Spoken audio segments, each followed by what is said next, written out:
A quiet black teen walks into court wearing his late father's chain, only to have a white officer rip it from his neck without warning. He stays silent, but what happens next shakes the entire courtroom. What kind of strength does it take to stand your ground when everything's trying to break you? Let us know where you're watching from, and if you've ever witnessed a moment where someone chose dignity over rage. Now, settle in, because this story is one you won't forget. The morning sun crept through the blinds like it was afraid to wake the house. 17-year-old Isaiah Walker stood in front of the mirror, buttoning his shirt with slow, deliberate hands. Not because he was afraid, not exactly, but because some mornings just felt heavier than others, and this was one of them. He didn't rush. He never did. That's how his grandfather had raised him. Clean lines, calm steps, eyes forward. Today, Isaiah wore a pressed white shirt and dark jeans. Nothing flashy, nothing loud, just enough to show he understood where he was going and who he was. Court wasn't supposed to be a big deal. A misunderstanding, they said. Something about a broken locker and the wrong name written in the report. His lawyer called it a routine appearance. But Isaiah knew some routines still carried weight, especially when you were a black boy walking into a courthouse. He looked himself over one last time, then reached for the one thing he always put on last, a chain. Simple, gold, slightly bent where the metal had once melted. The kind of chain that didn't shine like it used to, but still meant everything. It had belonged to his father, James Walker, a firefighter who died 4 years earlier running into a house that was already collapsing. 3 kids had lived because of him. He hadn't. They found the chain in the wreckage, blackened, warped, fused to part of a charred uniform. The only thing that survived. Isaiah's grandfather had cleaned it with oil and a soft brush, reshaped the curve, and told him, "This didn't break, neither will you." Isaiah ran his thumb across the curve now. The edges were smooth but still bore scars, like his father's memory. He didn't wear it to look tough, or stylish, or proud. He wore it to remember, to feel something steady against his chest when the world felt unsteady around him. He slid the clasp closed, felt the familiar weight settle just below his collarbone, and let out a quiet breath. He didn't speak, he didn't smile. He just looked at himself, taller than he used to be, quieter than people expected, and holding more inside than anyone really knew.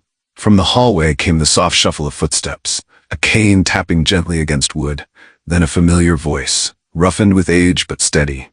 "You ready?" Isaiah nodded without turning. "Yeah." But the truth was, he wasn't getting ready for court. He was getting ready to carry his father with him, into a room where people might only see a defendant.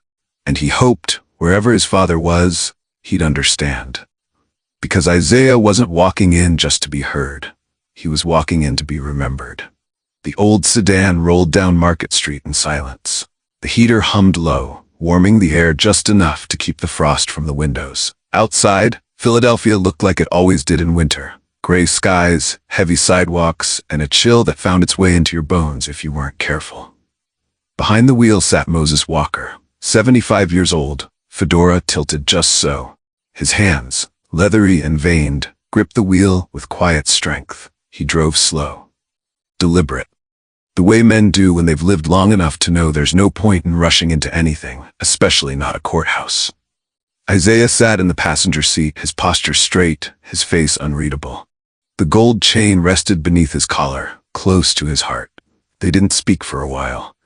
With these two, silence wasn't awkward, it was language. But eventually, Moses cleared his throat. "You know," he said, eyes still on the road.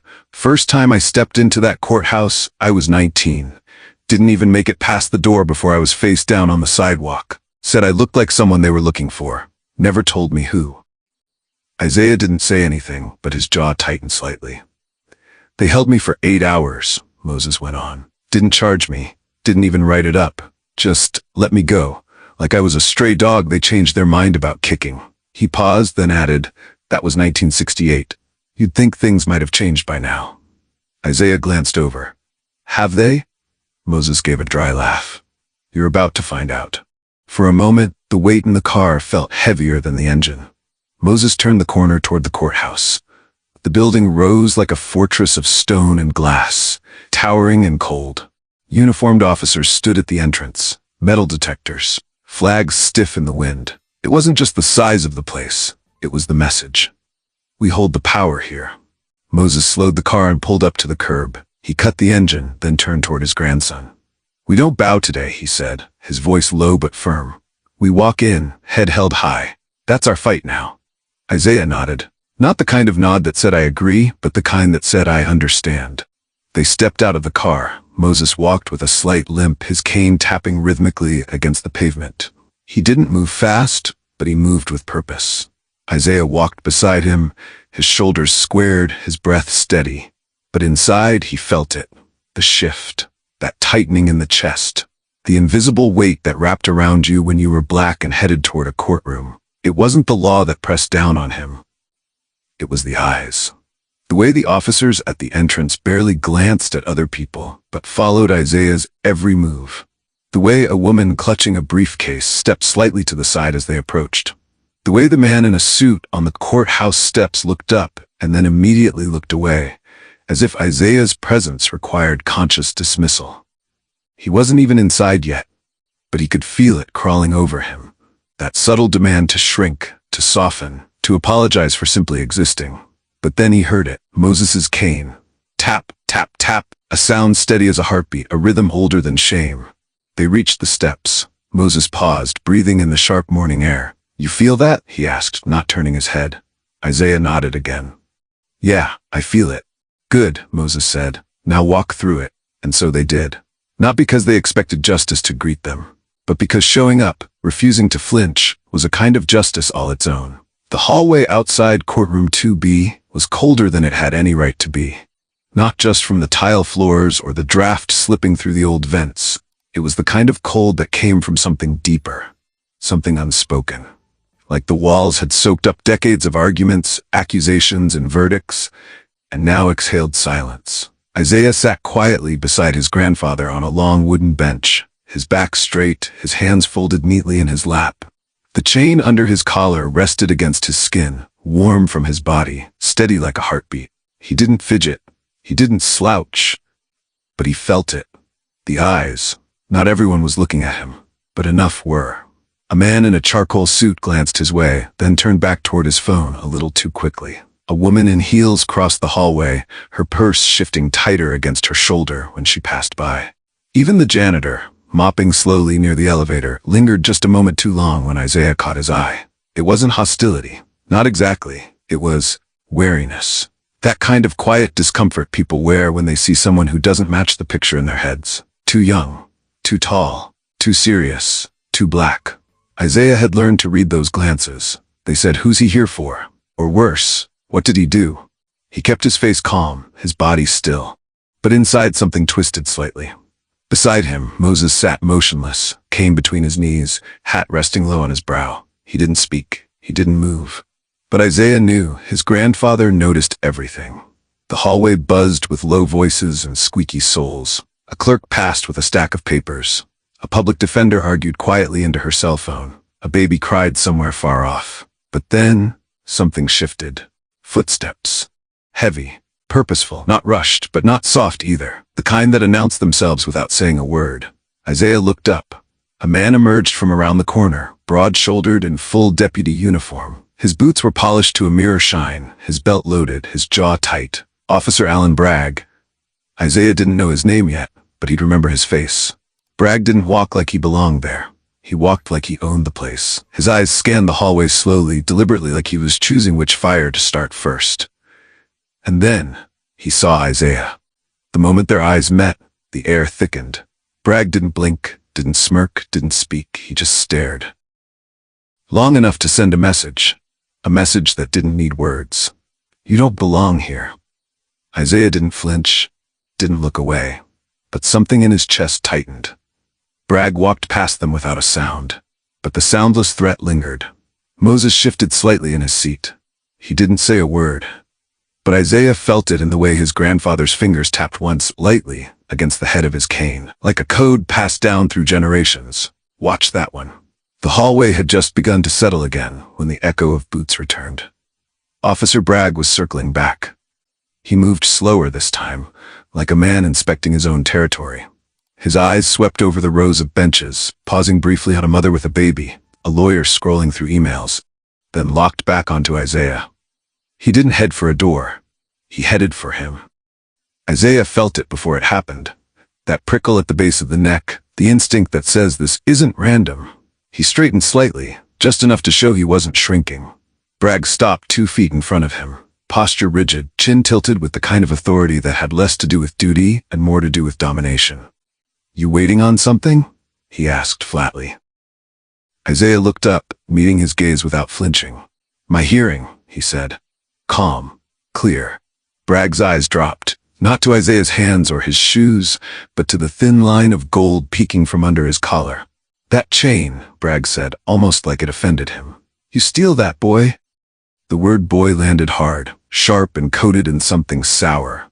Isaiah didn't blink. He took a slow breath. "It was my father's," he answered.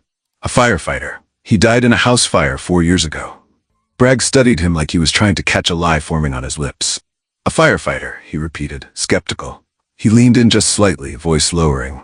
"That chain looks too expensive for someone like you." The pause afterward wasn't empty. It was a challenge. Isaiah didn't rise to it. He didn't look away, didn't explain further, didn't ask for understanding. He simply sat still, letting silence speak louder than indignation. Bragg didn't like that. His jaw tightened, his fingers twitched near his belt. And then, a voice cut in, low, gravelly, unmoved. "He earned that chain more than you'll ever understand." Moses Walker was on his feet now. Not fast, but firm. His cane planted, his eyes locked on Bragg's like stone. Bragg turned slowly, face tight. "You got a problem, sir?" he asked. "I do," Moses said.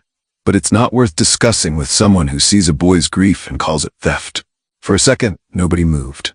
Then Bragg exhaled sharply through his nose, part frustration, part restraint. He turned back to Isaiah, let his eyes linger, then finally stepped away, not in defeat, but like a man marking territory. Isaiah watched him walk off, the chain now feeling hotter against his chest than it had all morning. Beside him, Moses lowered himself back to the bench, slow but deliberate. "He doesn't like you," Moses murmured. Isaiah nodded once. "I know. Not 'cause of the chain. I know that too." They sat in silence again. But something had shifted now. The chain wasn't just memory anymore. It had become a target. The heavy wooden door to courtroom 2B creaked open. "Isaiah Walker?" The bailiff's voice rang out, firm but neutral. Isaiah rose without hesitation. His shirt was still crisp, his back still straight, but his heart had begun to thud louder than he wanted to admit. Moses gave him a single nod, silent and steady, the kind that meant, "I'm here. Walk tall." Isaiah took one step toward the door. That's when Bragg reappeared. Out of nowhere, like he'd been waiting for just the right moment. His boots struck the tile in sharp, clean beats as he crossed the hallway. He didn't call Isaiah's name, didn't ask for permission, didn't give warning. His hand shot out, not toward Isaiah's arm, or his bag, or his pockets. No, straight for the chain. With one brutal tug, he yanked it from Isaiah's neck. The sound, metal twisting, clasp snapping, was too loud for a hallway that quiet. The hallway gasped. Even the bailiff flinched. Isaiah froze. The burn at the base of his throat stung like fire, but it wasn't the worst part. The pain was sharp. The shock was real. But the worst part was the way Bragg held up the chain, like a trophy, dangling it by the pendant, letting it swing lazily in the air. He didn't speak to Isaiah. He spoke loud enough for everyone else. "Looks stolen to me," he muttered.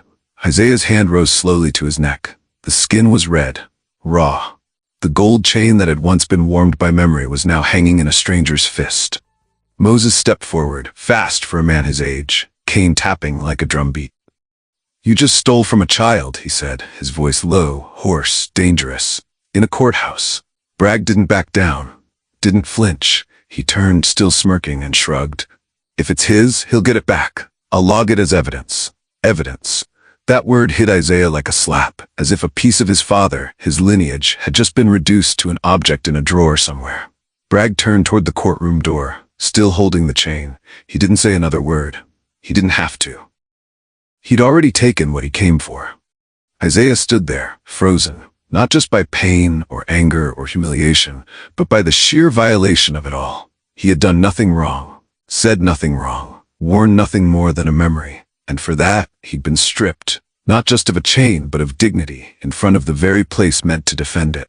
The hallway remained still. No one intervened. The bailiff looked down. A paralegal across the corridor fidgeted with her phone. A man in a suit cleared his throat and turned away. The silence wasn't neutral. It was complicity. Moses stood next to Isaiah now, hand resting gently on his shoulder. "You all right, son?" he asked quietly. Isaiah nodded. But he wasn't, not really, because something had just been taken from him. And no one, not the badge, not the bench, not the silence, had stopped it. The courtroom was colder than the hallway, not in temperature, but in tone. Sterile lighting buzzed from the ceiling, casting a flat white glow over every surface. Rows of wooden benches lined the gallery, polished smooth by years of quiet waiting and restless shifting. Isaiah stepped in behind the bailiff, his neck still stinging from where the chain had been ripped away. He didn't look around, but he could feel the room looking at him. Some faces wore curiosity, others discomfort, one or two just plain disinterest. But no one looked surprised. That was the part that struck him hardest. They'd seen it before, something like it. And so they did nothing. Bragg was already inside, standing near the prosecution's table. His arms were crossed loosely, posture casual, as if he belonged there more than anyone else. The chain, Isaiah's chain, dangled from his hand, the pendant swinging gently like a metronome set to arrogance. He leaned over and said something to the young prosecutor next to him. The words weren't loud, but Isaiah heard them anyway. "Looks like it came from some back-alley pawn shop," Bragg said. Lips. Prosecutor didn't respond. His face was tight, eyes forward, like someone trying not to be part of the moment unraveling beside him. Isaiah sat at the defense table. His lawyer, a woman in her early 30s, gave him a brief nod and leaned in. "You okay?" she whispered. He nodded. But the answer, again, wasn't yes. He looked at the chain in Bragg's hand. It caught the light in the most unforgiving way, flickering like it didn't belong there. He wanted to speak, to object, to do something. But his grandfather's voice echoed in his mind. "Stay still, stay steady. Let the truth walk in with you." And then, it did. The side door near the bench creaked open. The bailiff stood tall. "All rise." The room stood. Isaiah turned his eyes toward the figure stepping through. She moved with quiet authority, robe flowing, posture unshaken. Her presence didn't demand attention. It commanded it. Judge Eleanor Walker.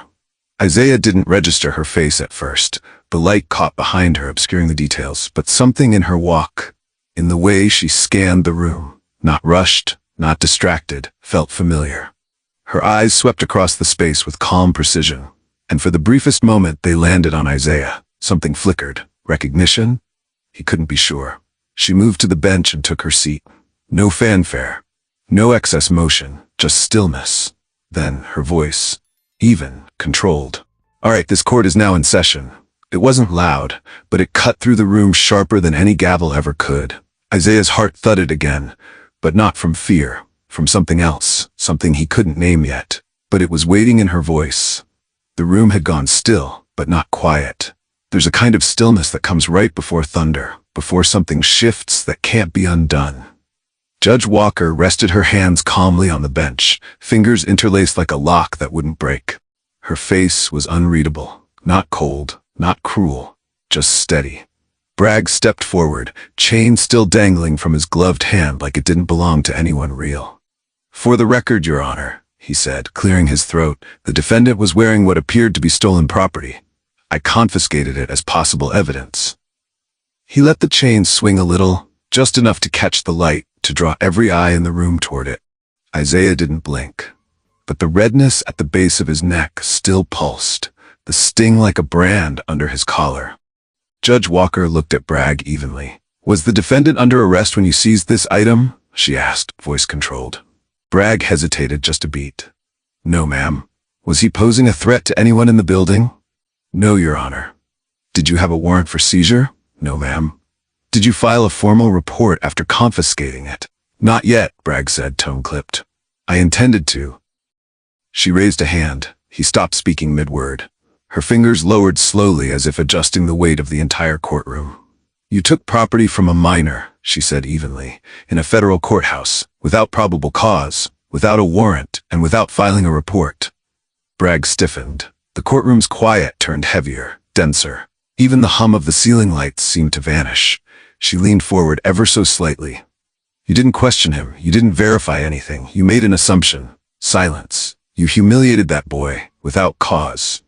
And then she paused, letting it hang, letting everyone feel what came next before it came. Then, calmly, unapologetically, and that boy is my son.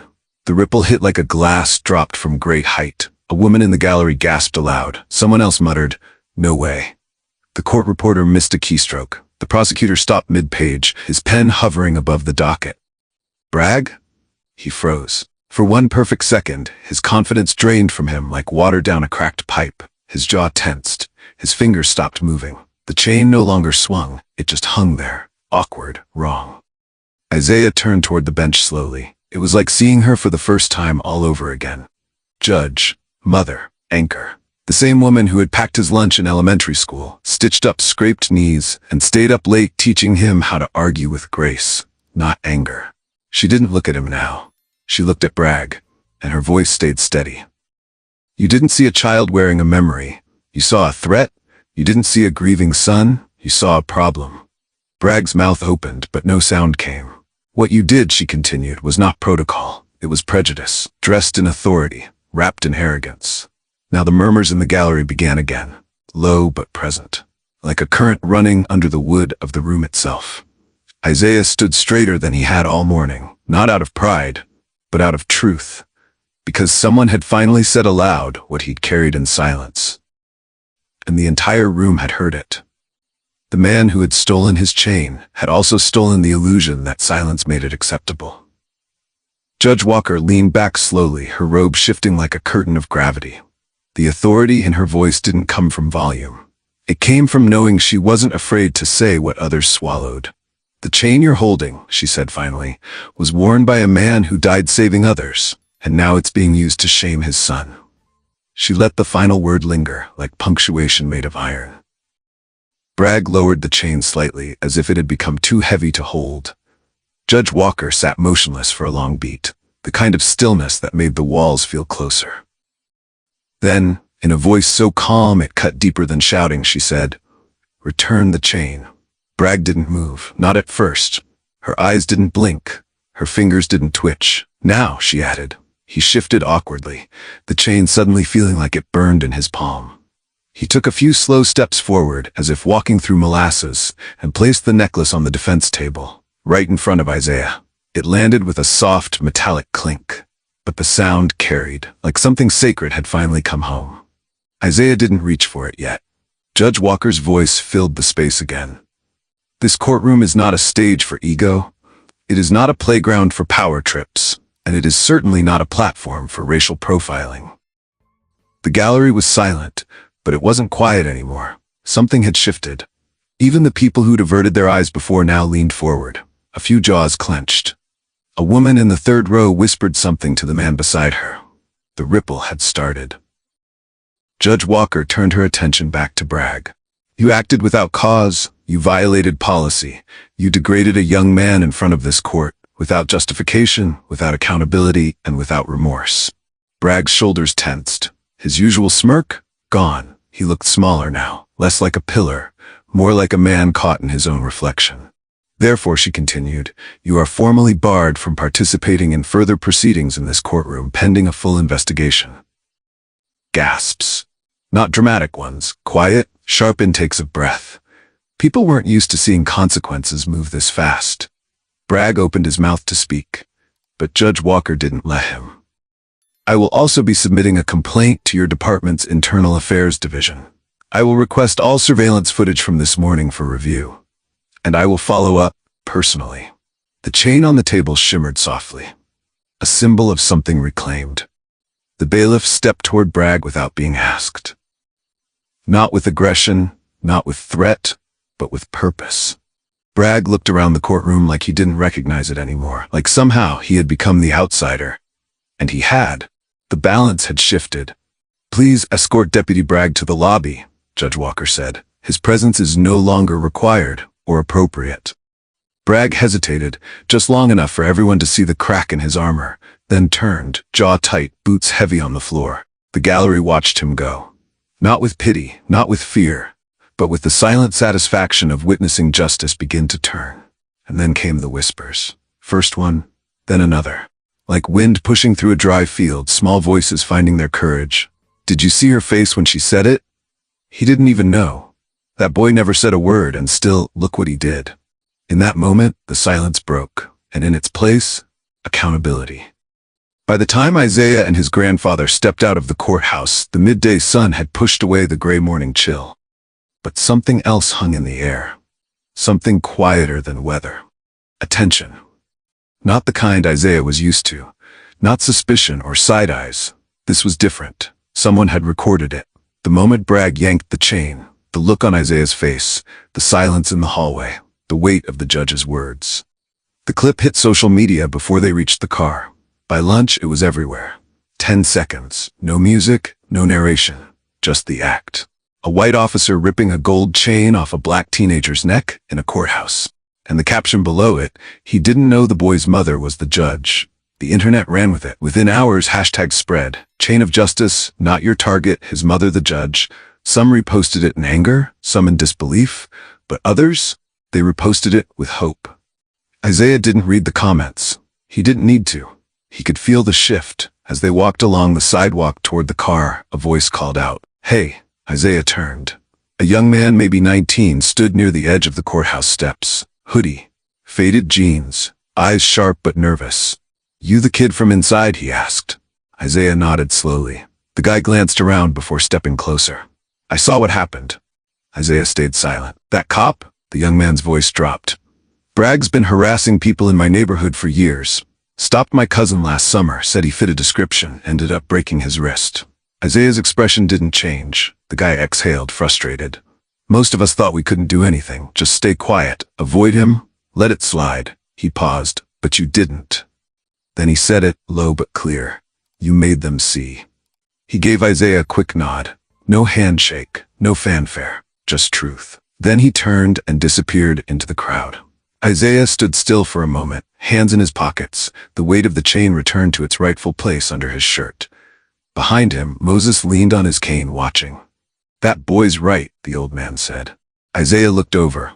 Moses's eyes were distant, not because he wasn't present, he was remembering. "I had a friend back in '72, Gerald Cobb. Smart, clean cut, worked 2 jobs, sang in church every Sunday." He paused, jaw tightening. One night he spoke up, told an officer he had no reason to be stopped. Isaiah could see it now, the way his grandfather's voice didn't waver, but deepened. They knocked out 3 of his teeth, broke his nose, said he resisted. No witnesses, no tape, just scars. A long silence settled between them. "We didn't get justice back then," Moses said, his voice rough but sure. Then he looked at Isaiah. Really looked. "But you gave us a new ending." Isaiah swallowed hard. Because for the first time, he understood. This wasn't just about what happened to him. It was about what he stood up in place of.